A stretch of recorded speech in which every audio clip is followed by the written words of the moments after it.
It's up to both guys what they want out of this. Tyson knows he's got to change everything, 380-degree turnaround.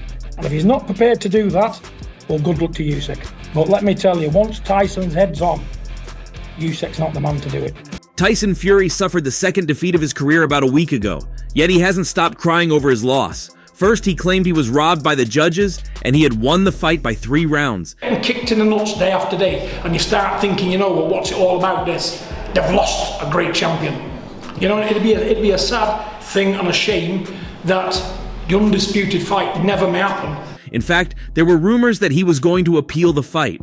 Well, for some reason he didn't, but while he gave up on that, he's also keen on getting a trilogy again with Alexander Usyk. Sometimes, it's just good to accept that your opponent is better than you, else you'll make funny decisions, like calling for a 3rd fight against a fighter that outclassed you in 2 consecutive fights already. Through people being stupid. But if they be sensible, regroup, sit down round the table like proper business people, we can make this fight happen. It should have took Wembley. I don't know what he's doing with Daniel Labarde. I can't see that fight happening, to be honest with you. And that's been the most recent cause for disaster between him and John Fury, as his father has advised him against a trilogy only for him to hold on to that. His father questioned his legacy and felt with the way he was handling the loss, he may be remembered for more bad than good as far as boxing is concerned. The Furies aren't a very loved boxing family, owing to their numerous controversies. Perhaps that's been their secret to making huge paydays. However, it's attracted so much hatred from boxing professionals and fans. If that fight happens, it's a stupid move. Because imagine if Daniel Labarde, which Daniel's quite capable of turning him over. Then what? Gone. Hence, a fight between Tyson Fury and John Fury seems fun to watch for fans who aren't so concerned about them. Their feud began when Tyson Fury decided to listen to boxing fans and kick his dad out of his corner. He even admitted this in an interview, where he claimed he had strained his relationship with everyone except his trainers. Ringcraft, skill, strength, fighting know-how prevails on the end. And he just had too many tricks in his arsenal for Derek, When asked about the conditions before the fight, including his relationship with his father, Fury had responded, "Like I say, I've not spoken to anybody. Shane's been with me the whole camp. We've had 60 days together, each other's company, killing each other. He's called me more useless things than ever before. Huey came over 2 weeks ago, and that's it." You can be a part of them all this time for the match. It's difficult, but a man's got to do what a man's got to do. I've not spoken to anybody. When I say I've not spoken to anybody, I really haven't spoken to anybody. Just been focused on the fight and doing my job, being in camp. Do you think that he will be furious? He will be angry? Who, Alexander? Yes, Usyk. No, he won't be furious. He'll be okay. You will be furious? I was in Malta, it was decent weather, dry, we had good facilities and stuff, and literally, I went to the gym in the morning, came back, had my food, went to the gym in the evening, came back and had my food. Then I'd watch TV, went to bed, got to bed early, woke up early, and the only time we left was to go to the gym, or we went to the church on a Sunday. That was it. Leader of the clan. I'm the father of the clan, but not the leader. You're the father of the clan. Yeah. I'm sorry, put me right. No, you okay? Are you happy with that tonight? First of all, I gotta say, congratulations. Tyson Fury's father, John Fury, has been on a social media rant after his son lost to Alexander Usyk for the 2nd time this year in their Unified World Heavyweight Championship rematch. While his rants have mainly been targeted at Alexander Usyk, the 3 judges on Fight Night, and the World Boxing Council, he recently fired shots at his son, Tyson Fury as well, for being too careless and unprepared to have lost against the same opponent. He wasn't going to win the fight. I was saying that on the broadcast. They needed mercy. You needed mercy. And at the end of the referee seen it, the light, and you know what? Good refereeing. But there's clots of blood over there. When John Fury insulted Alexander Usyk and the judges, he had called them robbers for choosing to manipulate the system in favor of Alexander Usyk. However, despite initially claiming Usyk cheated his son out of victory, John Fury went ahead to blast his son for preparing so much only to come up with a loss. People in the UK, what doubted my son, I said, every TV company you want sacking off. Sack him off Monday morning, so don't. The British heavyweight spent months in a training camp in Malta and cut off all communication with his household, including his wife Paris and his father, John Fury. Only his trainers, Sugar Hill Stewart and Andy Lee were present, while Shane Fury, Tyson's brother, joined them later on. Hence, John felt Tyson had taken things too far and had even impacted his relationships, only to come up with a loss. It was a comical act with John in the corner, and I think it distracted Tyson. So if he distracted him in the corner, how was he in the 12-week training camp? It's no news that Tyson Fury has heeded the cry of his many boxing fans and professionals by finally getting his father, John Fury, out of his corner once and for all. It's been a tough decision the former world heavyweight champion made after several complaints that his father was his biggest distraction on Saturday night when he fought Alexander Usyk in the undisputed world heavyweight title bout.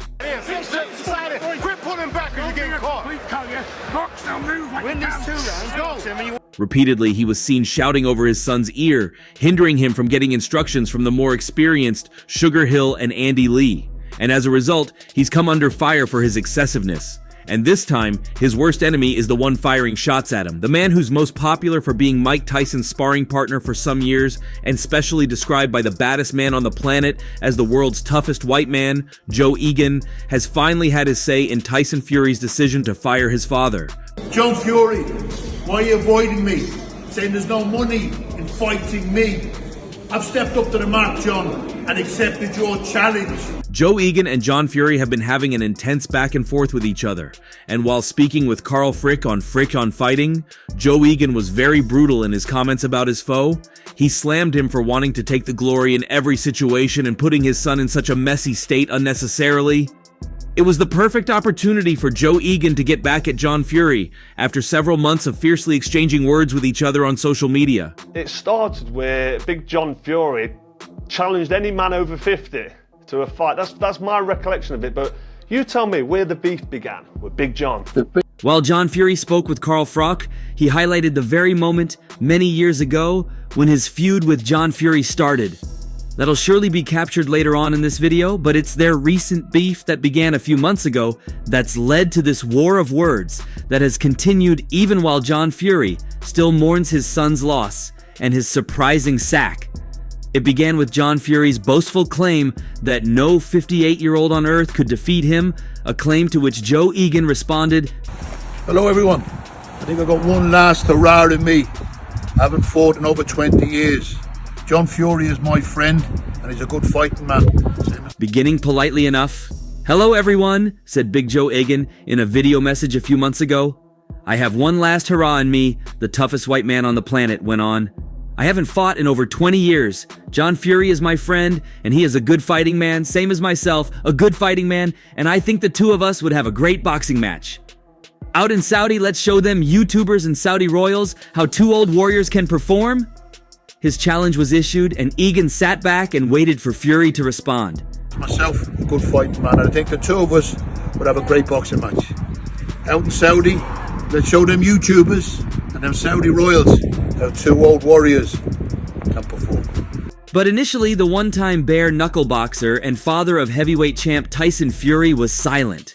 Perhaps he had enough on his plate. Fury was already embroiled in a war of words with former super middleweight champion Carl Froch and had previously called out heavyweight legend Iron Mike. But Egan had an ace up his sleeve. He roped in his old sparring partner Iron Mike Tyson to turn up the heat. "John Fury, you've got my friend Joe Egan really mad at you, saying you wanted to fight me?" said Tyson in a video posted online. "And he also told me that you told Russell Crowe that he was a fraud.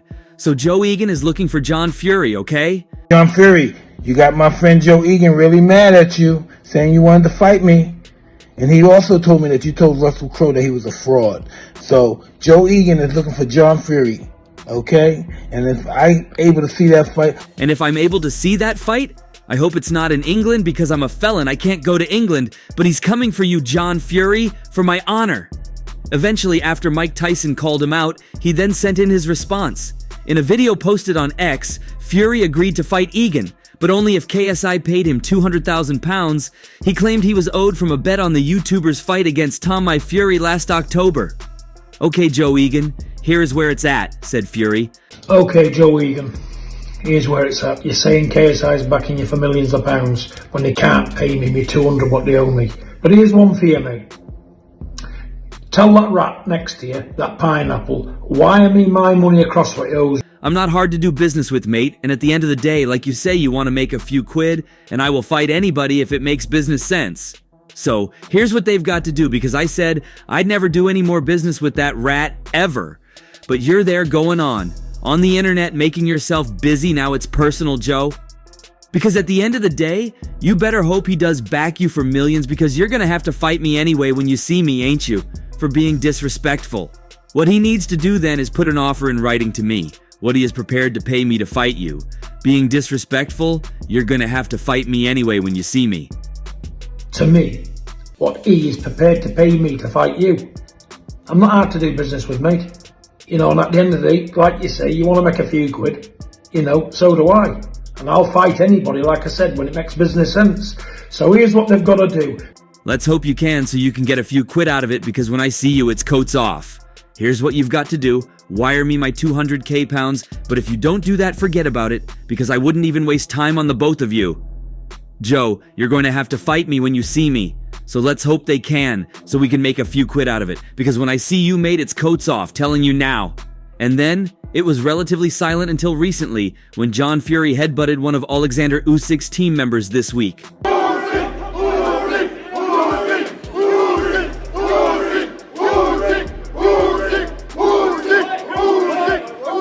Following that chaos, Joe Egan called him out once more.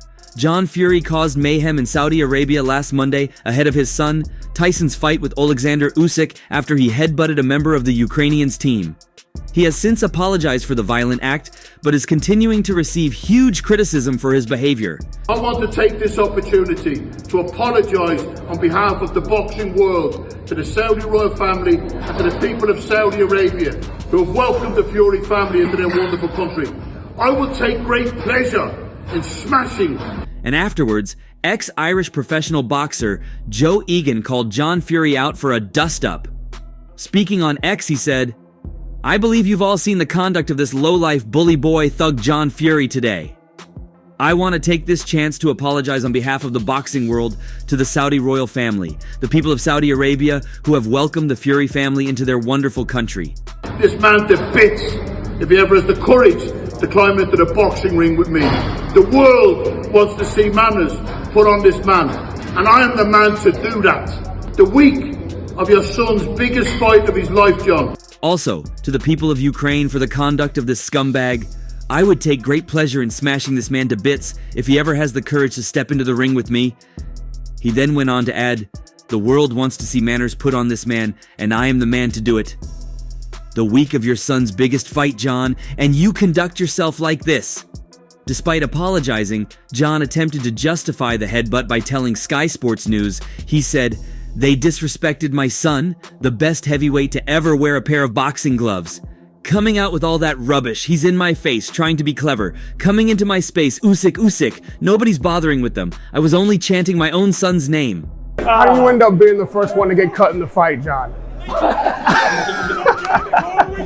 Sincere apologies to everybody involved, to be honest with you. It's just the way we are. They stepped closer, so I'm a warrior at the end of the day? That's what we do? We're fighting people? You come into space? You're gonna get what's coming. However, Joe Egan has now come for John Fury, not to call him out this time, but to blame his for his son's sad loss on Saturday night against Alexander Usyk. He began by questioning Tyson Fury's seriousness going into the fight, and highlighted moments that showed the Gypsy King was never serious about the fight. He was a very disrespectful fellow, wasn't he? Anybody knows you come close in a fighting man's space, you're going to cop for some of that, or else there's something wrong, isn't there? But I don't think Tyson Fury took this fight seriously. I think he believed the hype that his brilliance was going to beat Usyk. And yes, his brilliance. He had flashes of brilliance in the fight, but he wasn't able to sustain the brilliance because he wasn't fit. And then he had that other distraction, his father, telling him instructions over Sugar Hill and Andy Lee, who have forgotten more about boxing than he ever will know. He then compared Tyson Fury with his early days in boxing, where he looked fitter than he currently looks. Quite serious. I think he believed the hype that his brilliance was going to beat Usyk. And yes, he is brilliant. He had flashes of brilliance in the fight, but he wasn't able to sustain the brilliance because he wasn't fit. And then he had that other Ramadan, his father, in the corner, telling him. Tyson that boxed Klitschko 10 years ago out in Germany, how supremely fit was he then? Tyson that boxed Deontay Wilder in the first fight, how supremely fit was he then? The Tyson that boxed Ngannou, that boxed Wallin, wasn't fit in either fight, and it was the same Dolph Usyk. He wasn't 100% fit and he still came close. You know, there's too many men in his camp that don't stand up to him and crack the whip to understand and say, Tyson, you've got to get out on the roads like you used to. He's an incredible engine. That man could fight. When he boxed Wilder in the 12th round, he got put down and got up and was able to dance around. He then commented on the show of shame that Tyson Fury's corner put up in the fight, spearheaded by John Fury. And it was a comical act with John in the corner, and I think he distracted Tyson. He distracted him in the corner. How was he in the 12-week training camp with the distractions of his dad? Instructions over Sugar Hill and Andy Lee, who have forgotten more about boxing than he ever will know. Do you understand? And it was. If he was over talking Sugar Hill and Andy Lee in the corner, imagine what it would have been like in the training camp interrupting them. Now you do it this way. Son, you do it this way, son. You know, it's bad for Tyson in the corner. It's bad for Tyson in the training camp. However, before expressing the reason for his beef with John Fury, he also gave a fairer assessment of the fight, where he then appeared more lenient with Keen Fury out of the way. It was a close fight, but it was only 50% of Tyson Fury. He wasn't fit for that fight. Carl, I don't care what anybody says. They were saying his weight was great. He wasn't fit. He didn't prepare properly for that fight. It was a close fight, but it was only 50% of Tyson Fury. He wasn't fit for that fight, Carl. I don't care what anybody says. He was thinner. They were saying his weight was great. He wasn't fit. Well, he couldn't stop talking about Tyson Fury's ill-preparedness, so he did again. There's an old saying, failed to prepare, prepared to fail. His training camp was broke up, right? He was out in Dubai watching Ngannou and Joshua 9 weeks before the fight. It turned out someone was observing Tyson Fury all along, and it was Joe Egan. He went on to highlight several key moments where Tyson Fury showed NIS unseriousness in the build-up to the fight. 7 weeks before the fight, he's doing a press conference in Manchester without Usyk. Usyk didn't break his camp. Then 4 weeks before the fight, he's out visiting his family in Maroop, seeing his children and stuff. He didn't prepare properly for that fight. There's an old saying, fail to prepare, be prepared to fail. His training camp was broke up, right? He was out in Dubai watching Ngannou and Joshua 9 weeks before the fight. There are sacrifices that you've got to make in a 12-week training camp, and he didn't make those sacrifices. Mike Tyson hasn't broken his camp for being a YouTuber. That's how serious he's taking his fight with Jake Paul. Heavyweights dancing around in round 12, after 11 hard rounds. It's Muhammad Ali days maybe, but not these days. Fury was an exception because his engine was incredible, but his engine let him down on Saturday night because he didn't put the fuel into it in training camp. You know, he didn't train. Then 4 weeks before the fight, he's out visiting his family in Morecambe, seeing his children and stuff. Now, you know you were the ultimate Spartan. You know the sacrifices that you've got to make in a 12-week training camp, and he didn't make them sacrifices. He then went ahead to tell Carl Froch about the history of his feud with Tyson Fury, and really, it was a friend to foe story. He began, "Me and John Fury were friends a lot of years ago. I got reminded of an incident there 19 years ago when Tyson Fury, as an amateur, boxed in front of Mike Tyson in Brighton at Scott Welch's amateur boxing show. And I introduced Tyson Fury to Mike. I said, this is a namesake of you, Mike. Tyson has never forgotten that. We've been friends. I messaged him before the fight to message me back, and I've done shows with Tyson Fury." Beef began. Me and John were friends a lot of years, Carl. You know, I got reminded of an incident there 19 years ago when Tyson Fury, as an He, however, added, "But I got reminded of a story 19 years ago by my friend Adam. It was a young boxer called Doyle that boxed on the bill in front of Mike Tyson, and he was showboating. And the amateur referees didn't like it, and the amateur referees gave the boy a public warning, deducted a point." John Fury jumped up on the ring apron, was aggressive to the referee. Scott Welch had to jump up on the ring apron to stop him from doing any sort of attack on the referee with his verbal abuse, and that was 19 years ago. Tyson has never forgot that. We've been friends. I messaged him before the fight at the Decency Inn on the day before the fight to message me back, and I've done shows with Tyson Fury. And that was 19 years ago. I'd actually forgotten that, but I was reminded of that the other day, but I thought John was my friend, so I did a movie called Price Fighter. Matt Pearce, whose father was Dave Pearce, was the ex-British heavyweight champion in the film. He produced the film. Ray Winston is in the film, an ex-boxer at a Repton amateur boxing club, an iconic British actor, and Russell Crowe. And that's all for now. For the very best updates on news, moments, events, and actions in the world of boxing, stay connected with us by subscribing to our YouTube channel, and don't forget to turn on notifications to get notified when we drop quality contents like this. Until next time, peace out.